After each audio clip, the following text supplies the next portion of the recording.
بسم الله الرحمن الرحيم.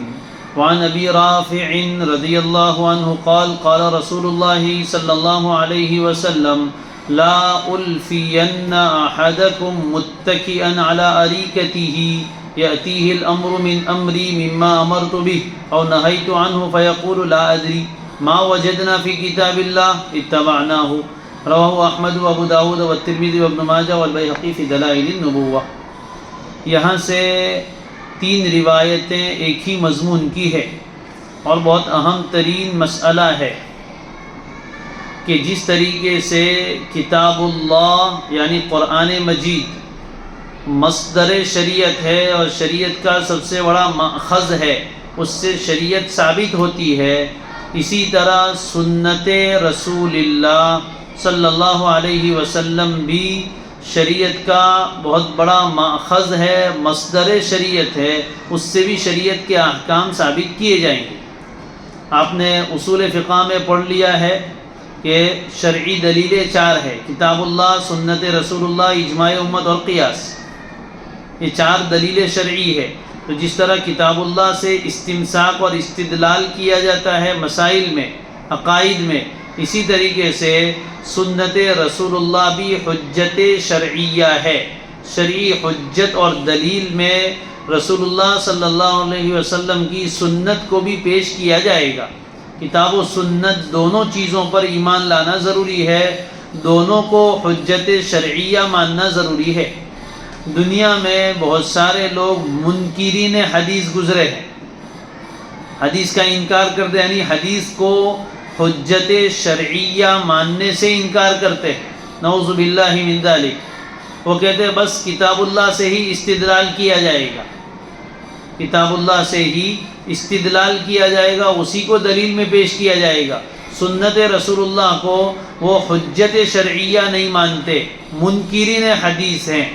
بات سمجھ میں آئی؟ اور نام تو اپنے آپ کو دیتے اہل قرآن، ہم تو قرآن والے، نعوذ باللہ، یعنی قرآن کو مانتے، ہم حدیث کو نہیں مانتے۔ حالانکہ جو لوگ یہ کہتے ہیں وہ حقیقت میں قرآن کو بھی نہیں مانتے، اس لیے کہ نبی صلی اللہ علیہ وسلم کی سنت کو ماننا قرآن میں ہے۔ اللہ تعالیٰ فرماتے یا ایھا الذین آمنوا اطیعوا اللہ واطیعوا الرسول واولی الامر منکم۔ اللہ ایمان والو، اللہ کی اطاعت و فرما برداری کرو، پھر واپس کا اطیعوا الرسول، واپس اطیعوا دہرایا، اور رسول کی بھی اطاعت و فرما برداری کرو، اور اولو الامر منکم، تم میں سے جو اولو الامر ہے ان کی بھی کرو۔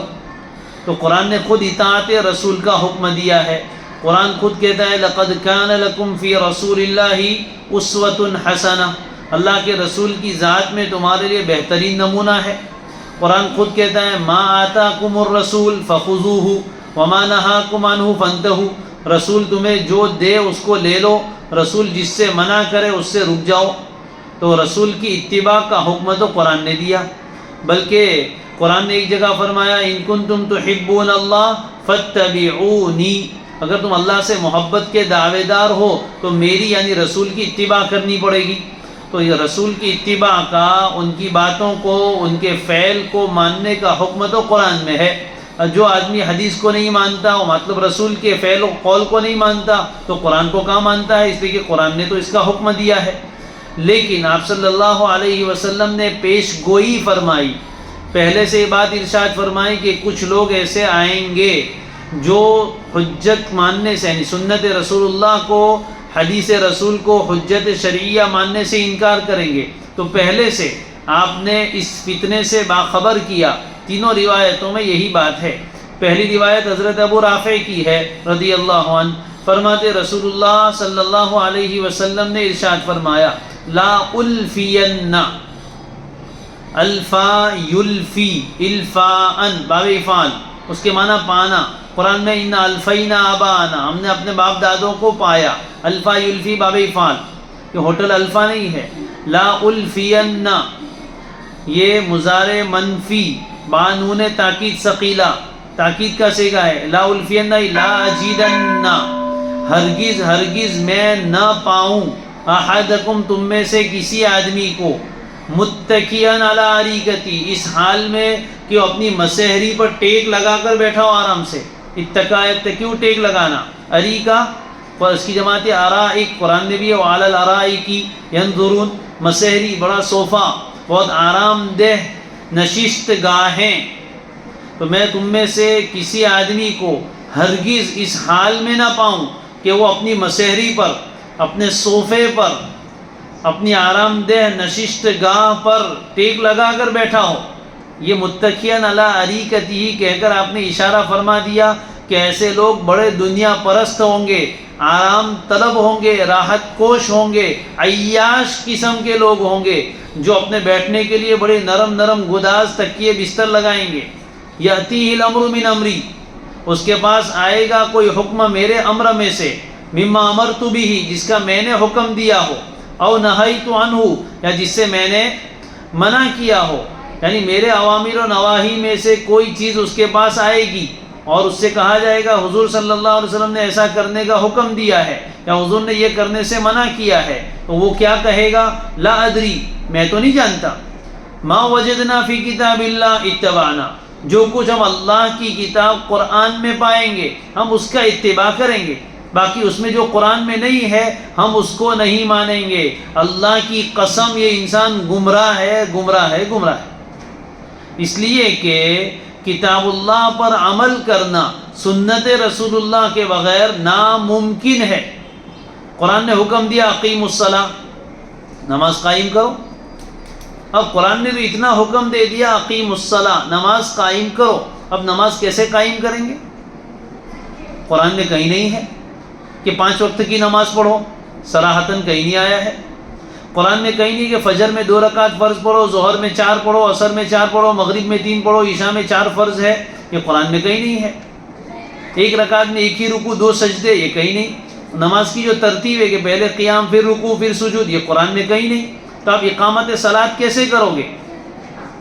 اس آیت کا بیان نبی صلی اللہ علیہ وآلہ وسلم ہے. کذالک انزلنا الیک الذکر لتبین للناس ما نزل الیہم، یہ اللہ نے قرآن آپ پر اسی لیے اتارا ہے تاکہ آپ لوگوں کے سامنے واضح کر دو کہ ان پر کیا آیا ہے. تو نبی صلی اللہ علیہ وسلم کے بغیر قرآن کے احکامات کی تشریح اور تعمیل ہو ہی نہیں سکتی. تو نماز آپ کو کہاں سے لینی پڑے گی؟ سنت سے لینی پڑے گی. اگر آپ سنت کو نہیں مانتے، حدیث کو نہیں مانتے، تو نماز کیسے پڑھو گے؟ نہ قرآن نے حکم دیا آتوا الزکاۃ، زکوٰۃ دو.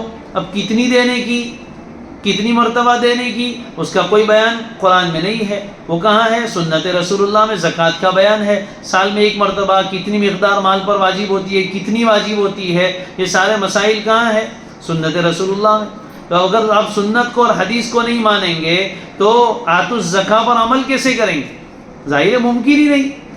اسی طرح قرآن کے جتنے احکام ہیں ان پر عمل کرنا اسی وقت ممکن ہے جب سنت رسول کو حجت مانا جائے. جو لوگ نہیں مانتے وہ عمل کیسے کریں گے؟ اصل مطلب یہ کہ کام چور ہے، ان کو عمل کرنا نہیں ہے، اس لیے وہ یہ بہانہ بناتے ہیں. تو حضور نے فرمایا ہرگز ایسا نہیں ہونا چاہیے کہ کوئی آدمی ایسا آرام پرست ہو اور ٹیک لگا کر بیٹھا ہو، جب میرا کوئی حکم ہو اس کے پاس آئے تو انکار کر دے اس کو ماننے سے، اور یوں کہ لا ادری، آئی ڈونٹ نو، ما وجدنا فی کتاب اللہ اتبعنا، جو اللہ کی کتاب میں ہم تو اسی کا اتباع کریں گے، جو قرآن میں نہیں اس کو نہیں مانیں گے. یہ آدمی کافر ہو جائے گا جو سنت رسول اللہ کو نہ مانے.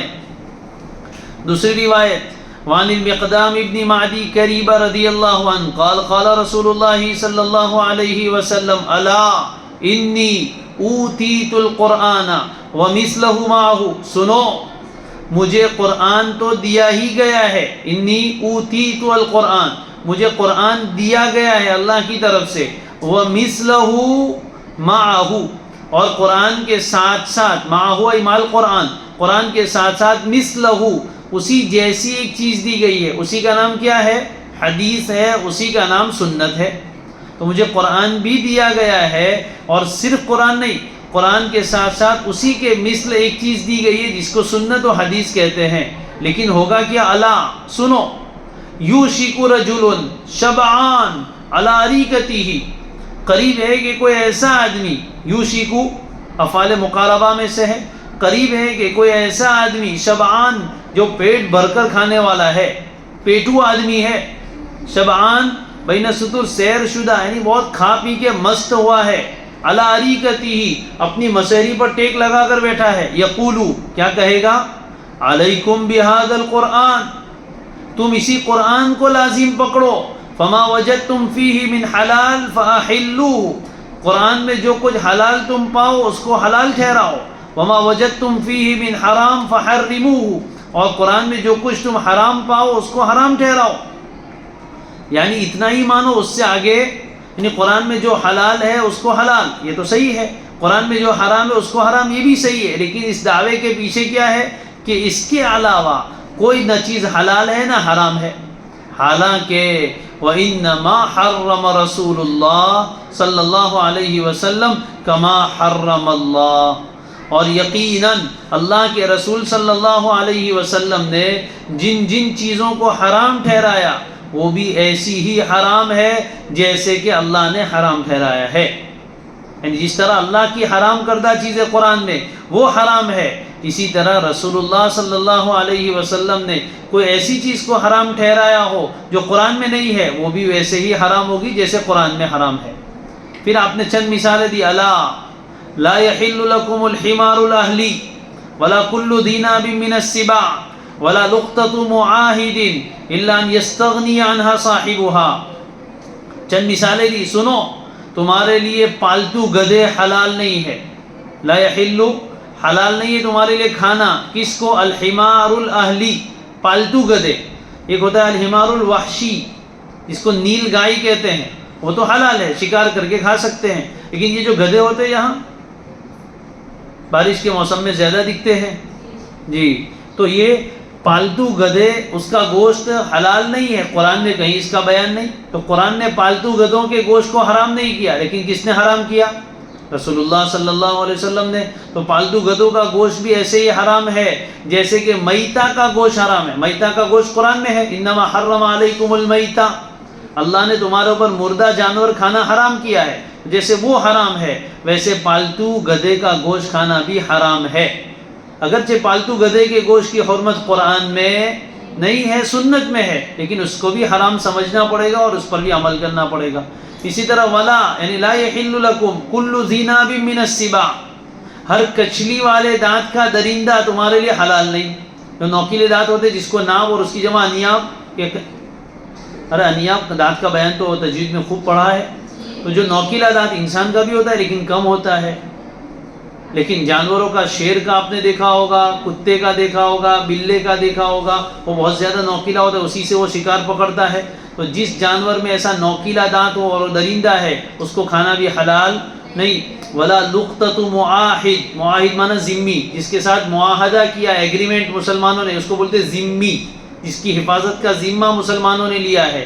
لقطہ کہتے ہیں راستے پر گری پڑی چیز، لقطہ راستے پر گری پڑی چیز، معاہد کسی ذمے کی راستے پر گری پڑی چیز بھی تمہارے لیے حلال نہیں ہے، یعنی اس کو بھی پہنچانا ہے، جیسے مسلمان کی کوئی گری پڑی چیز ہے تو اس کو بھی تم مالک نہیں بن جاؤ گے تمہیں ملی تو، بلکہ اس کے مالک تک پہنچانا ضروری ہوگا۔ اسی طرح کوئی ذمی مسلمانوں کے ملک میں ٹیکس دے کر رہتا ہے تو اس کے بھی ویسے ہی حقوق ہے، لہذا اس کی کوئی چیز راستے میں گر گئی تو وہ بھی تمہارے لیے حلال نہیں، اس کے مالک تک پہنچانی پڑے گی۔ ہاں الا یستغنی عنہا صاحبہا، مگر یہ کہ وہ چیز ایسی ہے کہ اس چیز کا مالک اس سے بے نیازی برتے، یعنی کوئی بہت معمولی 2 روپے کی چیز ہے جس کو کوئی آدمی تلاش نہیں کرتا ہے اور اس سے محسوس ہو رہا ہے کہ اس آدمی نے اسی لیے اس کو پھینک دیا ہے راستے پر کہ اس کو اس کی کوئی ضرورت نہیں ہے، تو پھر اس کو پہنچانے کی ضرورت نہیں ہے۔ آگے مزید بات ارشاد فرمائی، وَمَن نَزَلَ بِقَوْمٍ فَعَلَيْهِ مَن يَقْرُوهُ فَإِن لَّمْ يَقْرُوهُ فَلَهُ أَن يُعْقِبَهُم بِمِثْلِ قِرَاهُ، ترجمہ یاد رکھیو، قرا یقری قرن، مہمان نوازی کرنا، نفت العرب میں آ چکا ہے۔ وَمَن نَزَلَ بِقَوْمٍ، اور جو آدمی کسی قوم کے پاس پڑاؤ ڈالے، کسی قوم کے یہاں مہمان بنے، تو اس قوم والوں کے لیے ذمہ ضروری ہے کہ اس کی مہمان نوازی کرے، یعنی اس کو کھانا کھلاوے۔ فَإِن لَّمْ يَقْرُوهُ، اگر وہ جگہ والے اتنے بخیل ہیں کہ اس کی مہمان نوازی نہیں کرتے، تو فَلَهُ، تو اس مہمان کے لیے جائز ہے، أَن يُعْقِبَهُم بِمِثْلِ قِرَاهُ، کہ ان کے پیچھے جا کر اپنی مہمانی کے بقدر لے لے، یعنی ان کی اجازت کے بغیر بھی لے لے تو اس کے لیے جائز ہے۔ یہ شروع میں حکم تھا، مہمان نوازی اسلام کے اچھے اخلاق میں سے من کان یؤمن باللہ والیوم الآخر فلیکرم ضیفہ، جو اللہ پر اور آخرت کے دن پر ایمان رکھتا ہے اس کو چاہیے کہ مہمان کا اکرام کرے. تو یہ بہت اچھے اخلاق میں سے، لیکن فرض واجب نہیں ہے. لیکن حضور نے شروع کے زمانے میں چونکہ اس طرح کے ماحول نہیں تھے، ہوٹلز اور ریسٹورنٹ وغیرہ چیزیں انتظام نہیں تھے، تو کوئی قافلہ سفر کرتا تھا، راستے میں چلتے چلتے کسی جگہ پڑاؤ ڈال لیتے تھے آبادی میں، تو آبادی والوں کی ذمہ داری تھی کہ ان کے کھانے پینے کا رہنے کا انتظام کرے. پھر جب وہ بستی والے سفر کر کے ان کے علاقے میں آتے تھے تو وہ لوگ ان کے لیے انتظام کرتے تھے. تو یہ اس مصلحت کی وجہ سے یہ حکم تھا. اب بعد میں یہ چیز رہی نہیں ہے. اب خاص کر کے آبادی وغیرہ میں جب ہوٹلز کے رہنے کے انتظام ہو گئے، مسافر خانے بن گئے ہیں اور کھانے کے لیے ریسٹورنٹ بن گئے ہیں، تو اب اس کا یہ حکم فرض اور واجب کے درجے کا نہیں. البتہ اب بھی کسی علاقے میں کوئی آدمی مہمان آئے تو اس علاقے والوں کو چاہیے کہ اس کا اکرام کرے، اس کے رہنے کا کھانے پینے کا انتظام کرے. حسن اخلاق میں سے ہے اور اچھی چیز ہے. لیکن اگر نہیں کریں گے تو کوئی گنہگار نہیں ہوں گے، اخلاق کے خلاف ہے. بہرحال اور بھی اس کی تفصیلات ہے اور علماء نے اس پر کلام کیا ہے، لیکن یہ باب اس کا نہیں ہے. تیسری روایت ہے حضرت ارباض ابن ساریہ، وعن الارباض ابن ساریہ رضی اللہ عنہ قال قام رسول اللہ صلی اللہ علیہ وسلم فقال، ایک دن رسول اللہ صلی اللہ علیہ وآلہ وسلم کھڑے ہوئے خطبہ ارشاد فرمانے کے لیے اور لوگوں کو مخاطب کر کے ارشاد فرمایا، یحسب احدکم متکئا علی اریکتہ یظن ان اللہ لم یحرم شیئا الا ما فی ھذا القرآن، کیا تم میں کا کوئی آدمی اپنی مسحری پر ٹیک لگائے ہوئے یہ گمان کرتا ہے، یحسب یظن ایک ہی معنی میں ہے، بہت فاصلہ ہوگا اس لیے یظن واپس لائے. تم میں سے کوئی آدمی اپنی مسحری پر ٹیک لگائے ہوئے یہ گمان کرتا ہے، یہ استفہام انکاری، یہ گمان کرتا ہے استفہام انکاری، ان اللہ کہ اللہ نے کوئی چیز حرام نہیں کی سوائے اس کے جو اس قرآن میں ہے، ایسا گمان کرتا ہے، یہ گمان باطل ہے. اس پر نکیر فرما رہے الا وانی واللہ قد امرت ووعظت ونہیت عن اشیاء، سنو اللہ کی قسم بے شک میں نے بھی بہت ساری باتوں کا حکم دیا ہے، ووعظت میں نے بھی واعظ و نصیحت کی باتیں کہی ہیں، ونہیت عن اشیاء اور بہت ساری چیزوں سے میں نے منع کیا ہے. انہا لمثل القرآن او اکثر، یہ میری امر و نواہی، میرے اوامر و نواہی قرآن ہی کے مثل ہے تعداد میں، او اکثر بلکہ اس سے بھی زیادہ. یعنی قرآن نے جتنی چیزوں کو حلال کیا ہے یا جتنی باتوں کا حکم دیا ہے اس کی تعداد گنو، اور میں نے ایسی باتوں کا حکم دیا ہے جو قرآن میں نہیں، اس کی تعداد گنو. تو دونوں یا تو برابر ہوگی یا میری بتائی ہوئی اوامر کی تعداد قرآن کے اوامر سے بھی زیادہ ہو جائے گی. میرے نواہی جن جن چیزوں کا میں نے انکار اور منع کیا ہے جو قرآن میں نہیں ہے اس کی تعداد گنو، اور قرآن نے جن جن چیزوں سے منع کیا ہے ان کی تعداد گنو، تو یا تو برابر ہوگی یا میری نواہی کی تعداد اس سے بھی زیادہ ہو جائے گی. وَإِنَّ اللَّهَ، باقی حضور نے چند مثالیں دی، وَإِنَّ اللَّهَ لَمْ يُحِلَّ لَكُمْ أَن تَدْخُلُوا بُيُوتَ أَهْلِ الْكِتَابِ إِلَّا بِإِذْنٍ، اور اللہ تعالیٰ نے تمہارے لیے حلال نہیں کیا کہ تم اہل کتاب کے گھروں میں گھس جاؤ مگر اجازت لے کر. یعنی کوئی یہودی نصرانی اسلامی حکومت میں رہتا ہے تو اس کے گھر میں بھی بغیر اجازت کے جانے کی اجازت نہیں ہے، جیسے کہ مسلمان کے گھر میں بغیر اجازت کے داخل نہیں ہو سکتے. تو مسلمانوں کے گھر میں تو بغیر اجازت کے داخل نہ ہونے کا تذکرہ قرآن میں ہے 22ویں پارے میں، لیکن اور 18ویں پارے میں، اور لیکن یہودیوں کے نصرانی جو اہل کتاب ان کے گھروں میں داخل ہونے کی اجازت نہیں، اس کا صراحتاً بیان قرآن میں نہیں ہے. لیکن حضور نے یہ حکم فرمایا کہ تم داخل نہیں ہو سکتے، تمہارے لیے حلال نہیں، ہاں اجازت دے کر جاؤ. ولا ضرب نسائہم، اسی طرح ان کی عورتوں کو مارنا تمہارے لیے حلال نہیں. ولا اکل ثمارہم، اور نہیں ان کے پھلوں کو بغیر اجازت کے کھا لینا تمہارے لیے حلال ہے. یہ چیزیں قرآن میں نہیں لیکن حضور منع فرما رہے. اذا اعطوکم الذی علیہ، جب وہ لوگ تمہیں دے دے وہ جزیہ جو ان کے ذمہ واجب ہے، تو پھر ان کی ساری چیزیں قابل احترام ہو جائے گی. نہ ان کے گھر میں بغیر اجازت کے داخل ہو سکتے ہیں، نہ ان کی عورتوں کو مار سکتے ہیں، نہ ان کے کھیتی باڑی میں سے کچھ پھل لے کر بغیر اجازت کے کھا سکتے ان کے بھی وہی حقوق ہوں گے، اگرچہ قرآن میں صراحتاً نہیں ہے لیکن نبی صلی اللہ علیہ وسلم نے ان چیزوں کا حکم فرمایا ہے اور اس کو ماننا بھی ضروری ہے۔ رواہ ابو داؤد وفی اسنادہ اشعث بن شعبہ المصیصی قد تکلم فیہ، اس روایت کی سند میں ایک راوی ہے اشعث ابن شعبہ، لیکن اس کے بارے میں کچھ کلام کیا، یعنی سند کے اعتبار سے روایت اگرچہ ضعیف ہے لیکن مضمون کی تائید دوسری روایتوں سے ہوتی ہے۔ اللہ تعالی ہم سب کو سنت رسول کا عشق عطا فرمائے، سنت کا اتباع عطا فرمائے، اس کے نشر و اشاعت کرنے والا بنائے، اس کی حفاظت کرنے والا بنائے۔